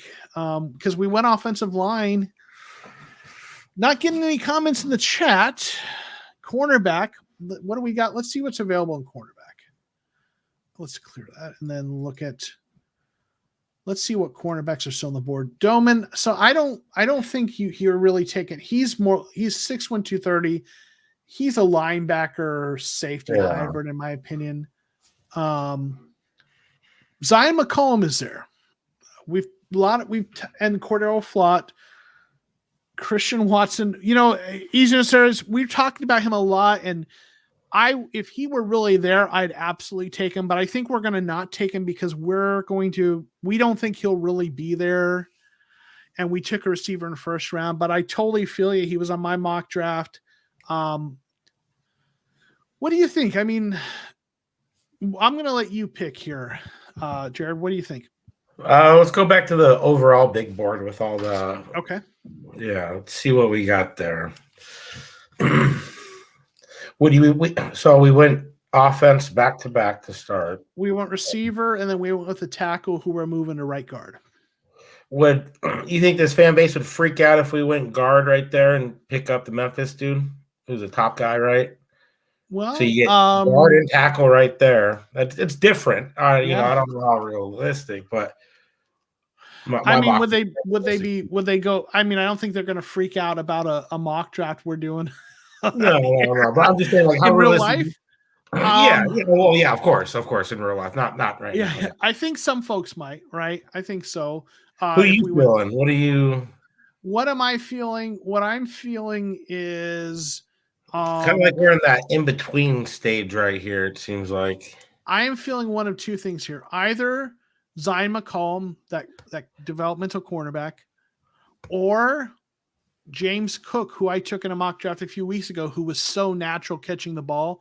Seems like he's Dalvin Cook's little brother. He's a little small, but Georgia, and is like maybe one of the best pass catching backs in the draft, if not the best. And at the combine, the ball just went into his hand. Okay. What are we picking? 80. Round 3, pick 87. Yeah, I think I like that Cook pick. Do you think we could trade back and grab him a little bit? Well, let's see. I don't know. The offers we're getting are a little bit steep trade back wise. We might be able to, but I don't know that we could. I think we'll pat. I don't think we'll do any trades in this. So no, I like him. Let's do it. Okay, so we'll go with Cook. All right. So we'll that's a little earlier than I normally go running back. Especially if you say he might be the best receiving back in the draft. I mean, that's kind of exactly what this team, If he isn't the best, he's one of the best. He was so natural in those combine drills, catching the ball. So we'll go there. Sorry, Nick, I didn't catch your comment until it was too late. Sorry, it was him or Zion for me though. Yeah. All right. We already went it back. So now there's some interesting names I already see. I don't think we're going to go another running back. Jelani Woods is an interesting tight end. He's a big physical guy, 6'7", 265, has some tools. He's an interesting guy who did well at the combine. Yeah, I saw some of the viral videos. Yeah, he looks like a monster. Then we've got Uwazurike, who I took and a couple other people took. Got an edge, another defensive interior, another development of cornerback, some receivers. Ty Chandler, I know Nick loves. So thoughts here. Let's see if folks in the chat. Is there anyone from here that you really like? I know we did just go running back, but we could go again. But we got a tight end. We've got a big defensive interior who could be kind of a nose tackle. Some running backs. We got that guy who is kind of built like a little bit slimmer Jordan Phillips here. Who I talk about 6'6", 320, more of a pass rusher. Got any? Don't see any comments in the chat yet. I kind of like that. Yeah, I kind of like that Jordan Phillips. Kind of Ayomi Uwazurike. Yeah, Ayoma Uwazurike. I got it right the first time, right? Want to say hey to CB. Thanks for being here. I don't know if I said hey to you in the chat before, but thank you for being here. All right, so we got at least one vote for the edge. Let's go ahead. He'll be more of a 3-4 defensive end. Let's go with that. Now this is back-to-back picks. So now we got to pick another one. Okay. Let's see. I feel like we have sore position. The sore position in the draft. I like Jelani Woods, Otito, but Agbanya could be someone up front. We need, interior defensive line. That's somebody. Yeah. So what do y'all think? Defensive. We got a tight end. We got defensive interior. We've got some more halfbacks. We got a safety here. There are some. I will say at this point in the draft, there's some developmental line, offensive linemen that I think are interesting. There's some receivers like Bo Melton, Rutgers. Let's see. Corner. Let's see. Yeah, let's see what we got for cornerback. All right, so we got Tyson Anderson, who I don't know much about. He's tall, from Toledo. Don't know much about him. 6'2". Jack Jones is on that list too. ASU guy. He's athletic, kind of a ball hawk. This looks like more of a slot, right? Probably. Well, they played him outside, but he's small. Probably at the next level. Yeah. Shamari Connor, who's a little bit more prototypical size, didn't grade particularly well. Jacoby Durant, 5'1". He graded reasonably well. Played a little bit more. Played on the outside there. Barnes, who was super fast. He's 6 foot 186, so he's not as small as I thought he was. Reggie, who's Reggie? I don't know who that is. All right, so I'm seeing cornerback. Here's what we'll do. Why don't you pick one of these cornerbacks? Jack Jones. If I'm on here, we got to have you picked an ASU guy yet? Since you've been doing these, I don't think I have. So here we go. Yeah, let's bring the fork, baby. Let's go.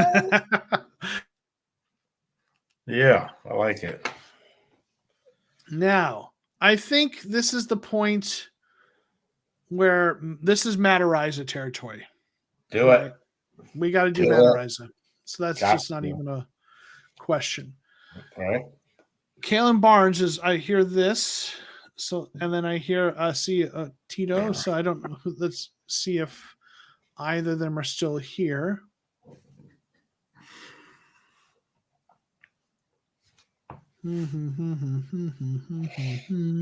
Kalen Barnes is here. So we'll go Kalen Barnes. Another developmental cornerback, super fast. Might be gone before this because of how he ran at the combine, though. That's not everything. Last pick. Now, I don't think we took a tight end, did we? No, we have not. I would suggest. I think we should look at tight end unless there's another position you'd really like to look at here. Well, all of you. Now that guy from Alabama we talked about, he's not actually coming out in this draft, at least this year. That's my understanding. Yeah. At this point in draft, I don't care what else happens. If we get a rise, I'll be happy 100%. All right, so we've got this is like Stogner was the guy I took. He's big. He had 26 receptions was his in 2020. He had 14 last year, so he's not a big receiver, but his run block rate is pretty good.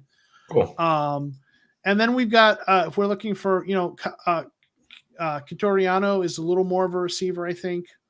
Not a ton of receptions though, but and then Connor Hayward he's interesting, but he's only 6 foot. That's Cam Hayward's brother. He's more if you're looking for your U check. Hey Brian, thanks for being here. I think this is first comment from you, so I want to make sure to say hey. I'll try to get everyone acknowledged at least once in the chat. Jeremiah Hall is he's 6'2", but he's a little smaller, but he's good receiver, physical. And then we got Austin. This guy is tall, 6'9". He's probably more 6'8", but he grades it. I think he's interesting. He's actually a bit of a receiver, grades pretty well. Curtis Hodges got your 6'8", 240. Doesn't grade as well, but ASU. Peyton Hendershot, 6'4", 254. A little more receiver. Zach Thomas. They're adding some folks, 6'7", 220. Nothing about him. Wow. All right. Soriano wants Hayward, huh? Kyler Gordon. Simon's asking any more DTs. Well, let's look at the DTs real quick since someone's asked. We got that guy Thomas Booker. He's interesting. He's 6'4", 310. Now, he didn't grade well last year. That's pretty bad, actually. Ouch. Not great run defender. He's interesting. Okay. We got these folks here. I don't know that I love any of these defensive interiors. I don't know. Kyle Serrano wants Hayward. I.E. Curtis. I don't know who that is. Or is that Cam Hayward's brother? Well, Cam. Yeah. He's talking about tackle, or he's talking I don't know who is I.E. Kyle. Who is I.E. Curtis? I don't know who that is. Hendershot is the name. All right. Why don't we?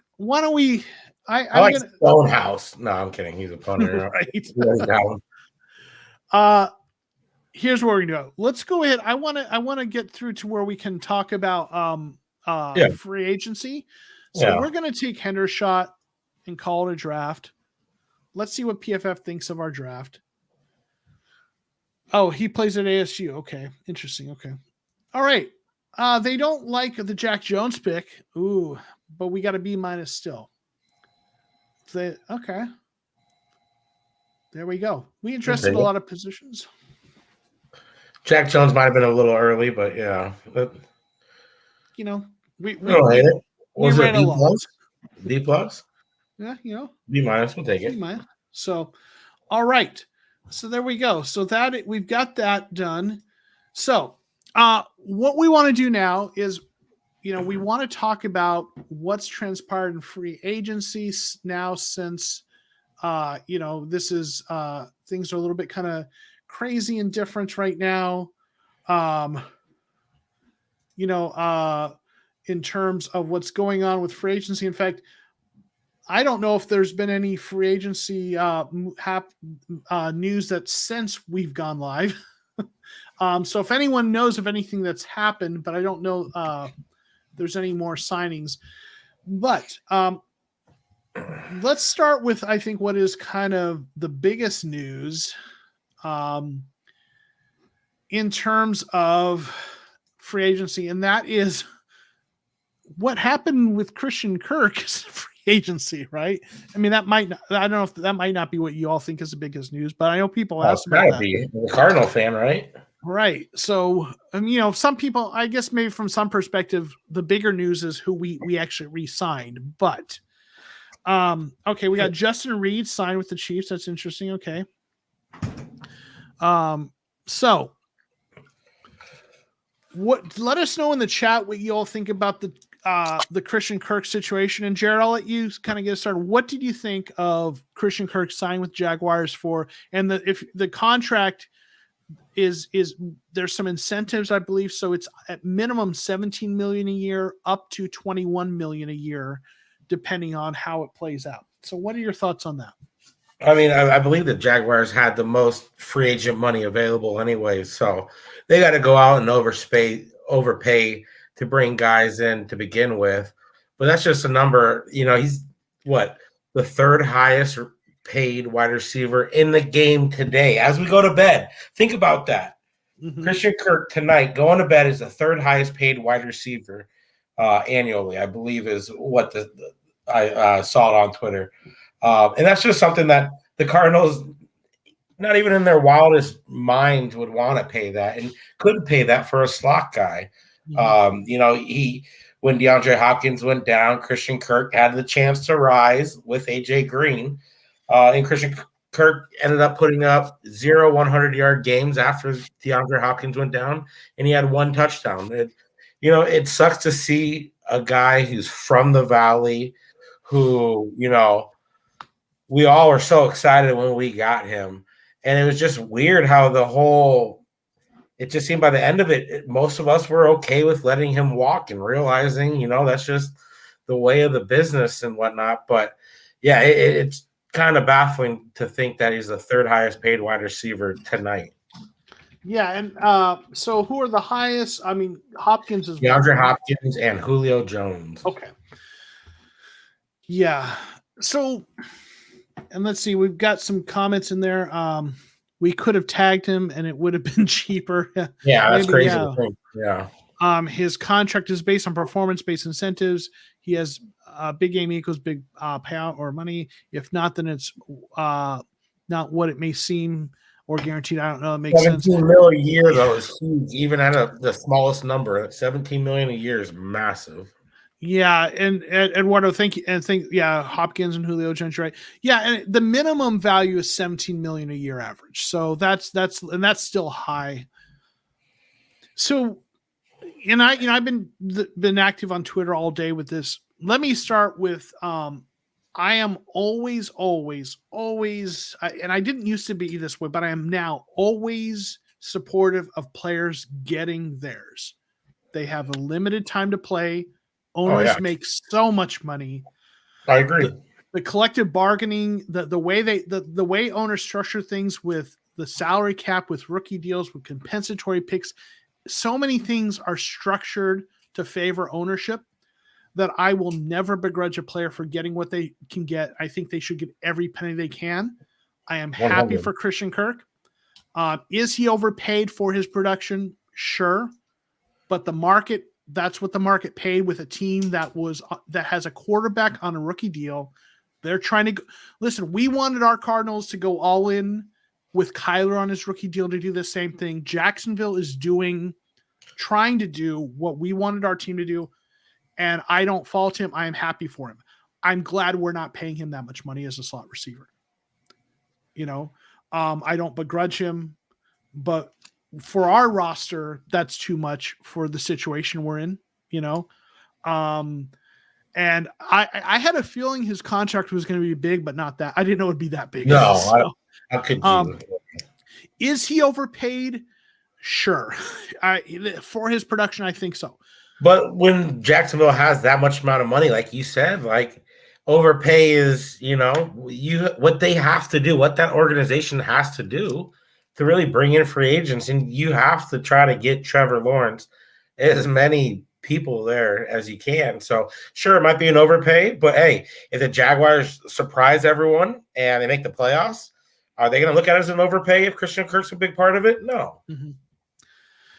Yeah, and I will say though, like, and I've looked at, like, people have been talking, and they signed Zay Jones, I think, and Yeah. Evan Ingram, and like, someone tweeted, it might have been Brett Coleman who tweeted this, that he looked at their receiving core and he's like, their receiving core is better, but it's still like bottom third in the AFC, so they've gotten better, but it's not a good receiving core altogether. Because they had to overpay for Marvin Jones last year a little bit Mhm. too.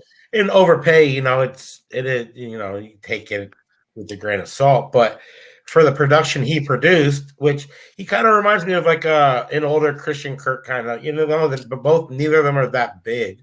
Mhm. So that is kind of weird how they kind of have with those two, and then Laviska Shenault. I believe he's still there. I saw he was trending a little bit. I don't know if what happened there, but yeah, those three, yeah, they're probably still bottom, third in the NFL, but I doubt they're done adding to that wide receiver room this year as well. Yeah, and with that kind of money, yeah, they have dumb money. That silly money for receivers is part of the reason I'm leaning more towards going receiver early in the draft. Get something like that. So so that was the big news, right? And someone saying Van or Chandler was signed with the Bills. Yeah, I think Chandler Jones is probably gone. Just a matter of where and when. Let's see. We have a comment here from CB. Jack's GM or president of operations has history of making questionable. Yeah, Trent Baalke is kind of got. Yeah, in fact, some people are surprised he's still there. He was the Niners' former GM, responsible for the fallout between him and Harbaugh. Yeah. So yeah, I mean, it is amazing he survived last season with with everything that went down. Yeah, for sure. Yeah, so a lot of people thought he would be gone. He wasn't. So listen, Jacksonville's spending silly money, but again, I don't blame them for the strategy with a quarterback on that rookie deal, right? And then here's another one. JC Jackson signed with the Chargers. A lot of Cardinals fans really disappointed because they wanted to sign him. His contract ended up being not as big as we thought it would be, but it was very front loaded. I will say it was the first 2 years were like 40 million. So it averaged, I think, 16 million a year or something like that, if I'm not mistaken. But in the first 2 years, they're paying him 40 million. So that matters. And then that year 3, he'll demand contract extension. That's just kind of the way it goes. Maybe, yeah. A raise. I wasn't all on the JC Jackson train. I know I mentioned him in one of my videos, but I had a feeling we weren't going to get him. I just think that he was out of our price range. We still have to clear up some more cap room. Yeah. Someone said, I'd love to have Gilmore. I don't think we're going to be in him either. I really don't. A little too rich. Yeah. We'll probably go a similar route that we did with Malcolm Butler last year. Mm-hmm. Get the, kind of an aging vet, try to get him here to regain some of his value. Hopefully this time he doesn't retire because he got beat out by a rookie. Right. A guy I actually wouldn't mind assigning is Casey Hayward Jr. He's an aging vet. Yeah. He's been durable. He's been solid. I don't think he'd be too pricey. So I wouldn't mind that. Hassan Reddick signed with Philadelphia. He played nearby. He's from there. Yeah. Yeah. So he's from there. So he went back home. So he signed with Philadelphia. So yeah, we would have loved to see him back. What I saw was that the Cardinals were interested, but they weren't going to pay as much as he was. Yeah. And I always thought with him, if the money is similar, he wouldn't be coming here. You know what I mean? The way we kind of screwed him out of his first couple of years, and I don't blame him. Marcus Golden came back, so some of that might be overblown. How people think of the organization or whatnot. But I always thought if the money's similar between the Cardinals and somewhere else, I feel like Reddick would probably go elsewhere. And if it's similar with his hometown team, I wish him the best, though. He seems like a good guy. Not rooting against him one bit at all. For as much as I feel like the Cardinals mismanaged his early part of his career, it sounds like, he never complained. He doesn't seem to hold a grudge. Like I've said repeatedly, like, man, I have a feeling he wouldn't want to come back here with the way that we cost him. Like I've heard reports that he doesn't hold any ill feelings. Yeah, he doesn't have a big ego, which you got to know. Yeah. So that's to his credit, but at the same time, I've seen some people tweet, hey, it was 50 million a year. Couldn't we get, that's only a couple million off what we offered. Why couldn't we, match that? I'm like, I think we would have. I don't think matching it would have done it because it's his hometown, right? I think we would have had to go. We would have had to overpay. We would have had to offer more than the Eagles, I think. So, yeah, I don't fault him. Some people saying Patrick Peterson's still available. No, thank you. No, thank you. Listen. It's like Chandler Jones, I feel like if you request a trade from my team, you burn that bridge now. No matter how much you want to put the pieces back together, and Chandler Jones did a fairly good job of that last year after requesting the trade. I just feel like Steve Keim has that ego. You can't tell me he doesn't. And someone wants to get off this team, he's probably like, get the hell off my team then. Yeah. I'll save $20 million. So. Sorry if I'm getting loud. I think I'm on my fourth beer, so sorry about that. What time is it over there? What time is it where you're at? Where are you at, Joseph? I'm in Georgia. It's 11:30. Okay, nice. Yeah, so maybe pace. We got to pace ourselves. So I love the McCoy and Gardeck re-signed. Not big splash news, but I think will end up being important. Yeah, I agree. Especially McCoy. He was such a stabilizing force. I think he's a good mentor for Kyler. He did a good job when he was called upon. He's paying the contract. His average is $3.5 million. That's fine for a backup quarterback. Gardeck is getting paid $4 million a year. I love Gardeck, but they need to get him in the pass rush again because that's a lot to pay for special teams, right? No, yeah, and he showed that he can do it when Chandler Jones went out, Yeah. And then last year, it just seemed like Vance Joseph never. It seemed like from week 3, 4, 5, when he was coming off his injury or whatnot, he never earned enough trust from Vance Joseph for one reason or another. And he only averaged 12 defensive snaps a game. And I know as someone who goes back for my podcast and rewatches each game, he was somebody that I looked at and thought, when the Cardinals weren't able to get pressure towards the end of the season a little bit and kind of were flailing a little bit defensively up front, he was definitely somebody that I thought earned more snaps, and he did not get it. But yeah, when you tell me he's getting $12 million over 3 years, I'd expect him to be a rotational pass rusher as well, more than what we saw last year. Got a couple of folks mention some different cornerbacks. AJ Bowie, a veteran, so that'd be an interesting name. Kevin King from the Packers as a cornerback. Some people don't love him, but he's a mid-tier veteran. Jeff Gladney, who just got cleared of I think is cleared of his legal struggles. Desmond King, so we've got multiple people mentioning some different cornerbacks. And I do think I've been saying this a lot. I think the Cardinals need to sign two veterans who are mid-tier cornerbacks. Exactly what I was thinking today. You read my mind. Yep. Or they need to sign one and draft one, because look at last year what they did with Robert Alford and Mark. Like, they didn't have great cornerbacks, but they got solid play. If they can maybe upgrade that a little bit, they don't have to go J.C. Jackson or Savon Gilmore, but if they can get a couple solid guys, and honestly, that second one could be Robert Alford. Yeah, on the minimum, cheap. Yep. You bring him in here, but you need that other guy. That's the whole thing with last year, which I was really disappointed in. I felt like they were solid depth, but you knew Malcolm Butler retired when he did, and you weren't able to go out there. I mean, you brought in Russell Douglas and then let him walk. Yeah. It was just frustrating because that position group was great, and then injuries hit a little bit. Yeah. You kind of shot yourself in the foot right there. Yeah. So definitely agree. You have to bring in at least two. And I do agree with Gumbo's saying here, we need outside. We have obviously Byron Murphy Jr. is a good slot corner, and actually Antonio Hamilton played slot for us and was really good last year. So I think slot is covered. We do need an outside guy at corner. I think it's easy to play slot too. You can move outside guys to slot a little bit more. Then obviously moving slot guys outside, but yeah, I Yeah. agree with his And then, statement. so ask me as Zadarius Smith. I've seen Oh a couple yeah, people ask about him.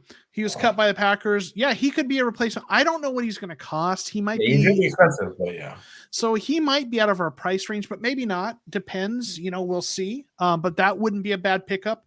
I I heard agree. some rumor that he was maybe going back to Baltimore where he was drafted, but I don't know. No, yeah, he's definitely someone.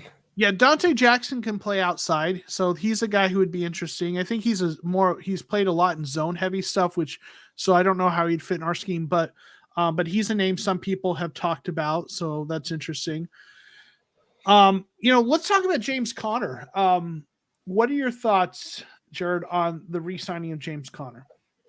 So heading into off season, if you told me we're giving him a 3-year deal, I would not have been that big of a fan of it.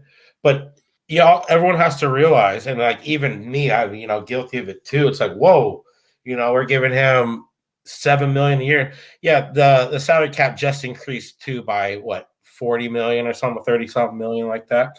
And then you see that Chase Edmonds has 14 career touchdowns in 4 years, is getting 6.3 million this year.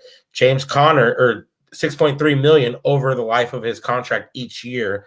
James Conner is getting less than $1 million more than that, and he produced 18 touchdowns last year. So, and his deal, which I look at it, it's 3 years, 20 million, but NFL, you don't look at the whole deal. You look at, what's guaranteed. And he's guaranteed 13.5 million, which to me, that says that he's guaranteed to be a Cardinal for 2 seasons. That third year is not guaranteed because you could cut him. I would like to think the dead cap in year 3 wouldn't be that crazy. And if you cut him, you're paying less than $7 million a year for the first 2 years, theoretically, since that's what he was basically guaranteed. So I love James Conner, and on our podcast, all 3 of us, me, Jackie, and Will, all agreed that if one of them was to stay and one of them was to leave, we would rather have Conner back. You can't find his goal line, how his knack for the end zone as much as you can. It's more of a scat back like Chase Edmonds. I feel like you can find that a little bit easier in the draft and through free agency without having to spend like a pretty penny. So yeah, that's kind of the way I've been thinking about it all day. Yeah, I like, and I know we talked about this a little bit before. In a perfect world, the way I want to manage my running back situation, if I were a GM, if it were me, is I'm building a really good offensive line, investing heavily in the draft in offensive line earlier, and then I am drafting a running back on day 3, one running back every year, and keeping that as a rotation, and kind of, and then once you get that going, then what you do is you draft a guy on day 3, and when the rookie deal is over, you let them go get paid like Chase did. God bless you. Go get paid. And you just have that continual kind of pipeline. So I'm in a perfect world, I wouldn't pay big money for running back, but I do like the Conner deal because I don't think it's big money. It's not nothing, but 7 million isn't crazy money for running back. And if you're only paying one of them and you have the rest that are on rookie deals and such, and you can get your whole running back room for, under $12 million or so. Yeah. I don't hate that. And to your point that you made earlier, and I know I've said this a lot in here, people have heard me say this a lot before. Connor's skill set is not as easily replicable. A big back with his skill who can, is a goal line back like that and can catch the ball. Is not those running backs aren't as easy to find as a Chase Edmonds type, who is more that scat back receiving back. Edmonds is good. I'm not trying to say he isn't really good at what he does, but there are more guys like that available in the draft. So yeah, that's kind of where I'm at with that as well. Underscore NFL AZ cards. We need a 2-head monster like the Browns rotation. Yeah. Brees Hall, let's go, baby. Let's go, Brees. Yeah. I don't want to pay for I don't want to pay big money for the rotation. I want to get it through the draft. But yeah, I feel, in fact, for me, I want to have 3 running backs I trust with the ball because someone's going to get banged up. Yeah. Oh, you have to. Yeah. I mean, and when you have Chase Edmonds and James Conner, let's be real, they both had injury histories in their career. That's not the prototypical, because we saw at the end of last year, I believe it was, there were like the last 7 or 8 games. I wish I had it up on my screen right now, but James Conner and Chase Edmonds were only together on the same field, like I think only the Lions game and maybe one other game. And that Lions game was like him just coming back off, or Edmonds just coming back off injury. I could be botching this right now, but I know that towards the end of the season, they both weren't on the field like they were in the first half of the season. And that Cliff Kingsbury, as much as people want to say, it's an air raid, he needs his running game to be effective, I believe. And we just weren't able to see that towards the end of the year. So that definitely has to be a priority. And I don't mind reaching in the second round to grab a guy if you think he's going to be the best guy or second best guy in the draft at running back, because that's how valuable. I mean, James Conner, as much as I love him, I don't want him to be a 3-down back. I believe he averaged under 4 yards a carry last year, and I believe it was actually his lowest yards per carry of his career. And I know a lot of that could be due to him mostly getting touches inside like the 5-yard line. I mean, he got a couple dozen at least. So, but yeah, that's where in the second round, I don't want Cardinal fans to sleep on. Even if we have to reach on a guy, running backs in the draft fall anyways. So if you can get really a top 2, top 3 guy in the second round, you don't have to pay for it, like you said. And I hate paying running backs. That's the one. Like you told me last year, oh, let's give James Conner a 3-year deal. I'm like, no, like I won't give 3-year deals to a lot of guys if I'm a GM. But if you're doing it at $13 million guaranteed, that just tells me that there's basically 2 years guaranteed, because you're basically cutting it in half for each year. And then after that third year is kind of like a void. So anything can happen. Like, honestly, we'll say right now, I'd be surprised if James Conner is a Cardinal in year 3 on the same deal he's on. Steve Klein is very fluent with, that last year of a deal. You're either going to take that pay cut or you're going to get out of town. So that wouldn't surprise me. If it's me, I'm still not drafting running back in round 2. I'll go offensive line in round 2 to make the running back's job easier, and then go running back in round 4 or 5. But yeah. So I want to move on here. Got a question. Where do we think Jarvis Landry ends up? Obvious, it's Jacksonville. Everyone's going to Jacksonville right now. But seriously, where does he end up? That's a really good question. Who has money and who needs a receiver? He's a slot receiver because he's not that outside guy either. Yeah, I mean, a lot of people would love to see him here in the with the Cardinals. I don't know how much money he'll demand. That's a tough question. I don't know that. I don't want him. I want to give all the slot snaps to Rondell Moore. Yeah. And then all of Rondell Moore's snaps that he was basically wide receiver 4 this year, I'd love to give it to Greg Dortch. I feel like Greg Dortch showed me enough that he could be a wide receiver 4 in this league consistently. In terms of where to save money a little bit. In terms of where he would fit, that's I don't think he's. I think I could see him in New England. I could see him in New England. Absolutely. I could even see a team. Because he's a good player, but yeah, he's going to probably break the bank a little bit. Maybe. I could see a team that's trying to build a receiving core like the Jets or someone like that with a young quarterback trying to bring him in. So it's hard to know. That's a really tough one. I would look at the teams with the 5 most money available in free agency and see which one needs wide receiver the most. And that's, probably the way it's going to go. Just look at the Jags. Some of those teams have to overpay because 1, they're not very good historically, and for 2, he's basically just a slot guy. So you're going to get what you get from him. And I believe I saw a stat this year where he did not have 1 catch over 40 yards this year, and that's just not what the Cardinals need. Yeah. David Garcia, we need Allen Robinson if we have to break the bank. I think he's going to. What up, David? I think he's going to be out of our price range. I mean, I think he's a great receiver, and I'd love to have him as an outside receiver, but I don't think we'll be able to afford him and address other positions we need.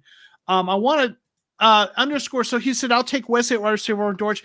I think underscore. Wesley's I think more though, of an outside though. yeah, and I don't think you're looking at this quite the way the Cardinals do underscore, because it's not about who's your number 4 receiver as much as it who's your X, Y, and Z. And Dortch is a slot receiver. So you're going to have Rondale Moore, like Jared was saying, as your number 1 slot receiver, and then Dortch, unless they draft someone or sign someone who's a slot receiver, Dortch is going to take the receiving snaps that Rondale Moore got last year. Wesley's that outside receiver. He's not a slot receiver, so they're not going to be playing the same spot. So Wesley is going to take those AJ Green snaps and be a backup to Hopkins. So you can have both of them, and you need both of them or someone like them, but they're not interchangeable in terms of where they play. Real quick, would you rather have Jamison or Olave 23? I think Jamison Williams is a better fit. He's a little bigger. He's got that injury problem, but he is so fast. Olave is more versatile. Like Olave, I think, is going to be able to contribute more immediately because I think Jamison's coming off that injury, but Jamison has some crazy upside. So I don't know. I think Jamison's probably the ideal kind of like height, weight kind of you're almost looking for. But I mean, Olave was also that dude at Ohio State who made Jamison sit the bench for the most part when he was there and made him transfer to Alabama. I have a buddy who I was hanging out with yesterday, huge Ohio State family and whatnot. And he was just saying, he's a Cardinal fan as well, and he was just gushing over Olave, just, couldn't say enough. And I was like, so what do you think about, Garrett Wilson, the number, the other Ohio State? And he just went right back to Olave. Yeah. So Olave is probably my number 1 guy. Him or Drake London, just with how big he is. I would probably go Olave because I think Olave reminds me of maybe a faster Calvin Ridley. He's not a big receiver, but he's a guy. I think if one of those two becomes a true number 1 guy who gets 100 receptions and 1,400 yards, I think it's Olave. Whereas Williams he's like that. He's so fast. Or Jamison Williams to me is that bigger deep threat, right? So I would go with Olave. Let's just get a couple more questions and we'll probably wrap this up because we've got an hour 47 minutes. DJ Chark. I think I like DJ Chark. He might be expensive, but he's a big receiver. I like him outside. Alden Tate's a guy I've been talking about forever who could be a nice budget, big outside receiver. I love him if they can get him cheap, which I think they can. Who is that? Alden Tate, Bengals. Okay. Yeah. Okay. Jordan P saying Michael Pierce just got released. Really good. Yeah. Interior defensive lineman, good run stopper. So I'm all for adding defensive line in free agency. And I think Jordan Phillips is going to be a cap casualty here soon enough once we do. Yeah, maybe. I wouldn't expect him to be back after those first 2 years, to be honest. Well, Jordan Phillips there's a big difference if we cut him post June 1. Now they can do a designation. Yeah. They could cut him now and but if they cut him, it's going to be a post June 1st designation, which will be, be the guys they sign later. Jordan P likes Jamison. Jamison, I mean, he's a different kind of receiver, and maybe he is better. I mean, I don't know. And it's so hard, and that's why all these receivers are different in every mock draft you look at. We're not experts. The experts even have them ranked all differently. So it's whoever you think, you believe it, and you stick your chest out when you say it. So I agree. Shout out Gumbo. Yeah. Let me do a couple of things real quick. A little housekeeping. I want to real quick. I always try to do a shout out to my channel members who are, help support the chat. So I want to throw that up there. A number of them have been here today. Brennan Stores, a friend of mine who supports channel. Mark Jackson couldn't make it, but Calvin was here earlier. Red Sea wasn't able to be here, but a couple other folks. Simon has been here. So I want to thank all these channel members who help support the channel as well. I do a shout out every week. I think we're going to get this last question. We'll probably wrap up with this. Do you think Kime gets us Gilmore? He's really the last bona fide cornerback one in the market, and we need that. What do you think, Jared? I would be doing bleeping backflips if we could get him. You know what? And I don't put it against.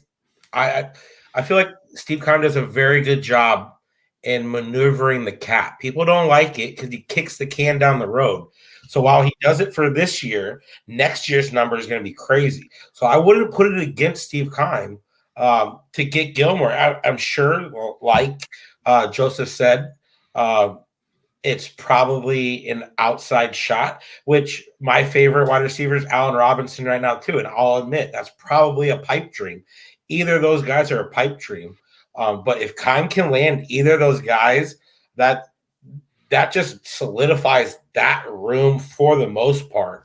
And which I'm hoping for, but there are a lot of holes to be had. And we'll see what happens. It's going to be an entertaining week. I mean, we're on Monday right here, and I already see some Cardinal fans freaking out on Twitter, like ready to jump off the cliff. And it's like, dude, we're in the tampering period. Let's let it play out. And one thing Steve Keim does great is, I mean, he's a maestro in the offseason, sans the draft. Outside the draft, I feel like Steve Keim knows how to get this fan base up. So I would not be shocked if there's a massive move, at least one this offseason for somebody established. So let's see what happens. Yeah, I don't think he's going to. In fact, there were already some words that a couple of the teams that Gilmore's looking at. I don't think I mean the Cardinals would need to make some more cap space before they've already kind of used up the cap space they made. I think they're going to make I think there's a couple moves they're going to make, but they haven't done them yet. Oh yeah. So I Jordan and I disagree on this. We've kind of debated this a little bit in the chat before. I talked about this earlier. I want to get two mid-tier cornerbacks, not one high-priced one. I know he disagrees with me. I know why he disagrees with me, and you're not going to rehash that. So I don't think he's going to anyway, even separate from what my take. But I don't think it's going to happen, even if, regardless of what I think of it. We'll get this last comment. I heard Cardinals get a third-round pick for Jags. What people are saying is that in the compensatory system, we are likely to get a third-round pick for them signing him. That'll be next year's draft, not this.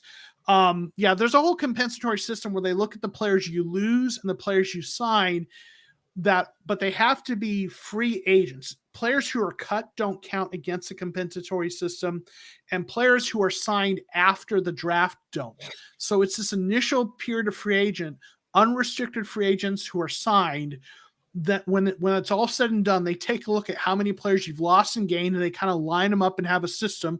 And that's how they figure the compensatory picks. So people are projecting that by losing Kirk, with that kind of a contract, we are likely to get a third round compensatory pick in the 2023 draft, which I think is probably how it's going to play out. We would have to sign someone big money to offset that, and I don't think we're going to. So yes, I think that's going to happen. And when Chandler Jones signs, depending on how much he signs for, that'll probably get us a fourth or fifth round compensatory pick. We might get some nice compensatory picks next year. I'm a fan of compensatory picks. I get some, there's a double-edged sword because you're losing players, but teams like Baltimore have leveraged that system very well for a long time and made it work. So I think we're going to wrap up. So Jared, thank you for being here. I want to give you a chance to let everyone know I've got your Twitter link and your podcast link in the description. Just let everyone know where to find you and what they can expect from your podcast, and anything else you want to say before we head out. Yeah, no, I just wanted to tell you, thank you right off the bat. I think I started following you just this year, actually, finding you on Twitter, and I'm glad I did, because you are definitely the more rational fan commentators of the team out there, no doubt about it. And every Sunday I enjoy, even especially after a tough loss, going to your page and seeing you, don't jump off the cliff yet. Listen to me why. You know, there's 3-minute long, and it gets to the point. Like, you know your stuff, man. And I just want to thank you, Joseph, for having me on. It's an honor. And if you guys are ever in the mood for more Cardinals content, we only basically promote via Twitter, which I know is not the greatest business model. But you can find us at the Redbird Red Zone podcast. That's the RBR podcast on Twitter. And we try to keep it lighthearted. It's 3 of us, me, Jackie, and Will. Jackie and I, she was pregnant this last year. So, but typically we like to have a couple of drinks, me and her, and Will kind of keeps us, you know, moving forward in the episode. But we like to keep it kind of like a bar style. You know, you're with your buddies or whatnot, and you're at the bar after the game talking about, you know, the win or loss or that week or whatnot. So we like to keep it lighthearted. It is a little rated R with some of our wording and whatnot. So just want to give you guys a heads up. But again, man, it's an honor, Joseph. I appreciate being on the Cardinal Rule, and we're going to have to return the favor. I brought it up to the guys last year to want to get you on, but now we're going to have to make it a reality. So thank you. Well, thank you. I appreciate the kind words. Yeah, I enjoy following you on Twitter. I think we have a lot of kind of like-minded takes, so that, you know, it's one of the reasons I invited you on here. It was fun, and yeah, I'd love to hang out with you guys on the podcast. Just let me know. Yeah, definitely would be delighted to do that. Appreciate you being here for Mock Draft Monday and some free agent talk. Thank you to everyone in the chat who's been here, everyone who submitted a mock draft, everyone who had questions and comments. A lot going on, a lot more to go on in free agency. Like I mentioned, just real quick, I won't be doing my Thursday live stream. Got some family stuff going on, but you'll be seeing stuff from me on Twitter, and I might even get a video or 2 out this week, depending on what's going on with free agency. So a lot of exciting stuff happening. So, you know, everyone pay attention, buckle up, and let's see what happens through the rest of free agency. So thank you everyone for being here. We'll see y'all next time for next Mock Draft Monday, a week from now. All right. Peace, everyone.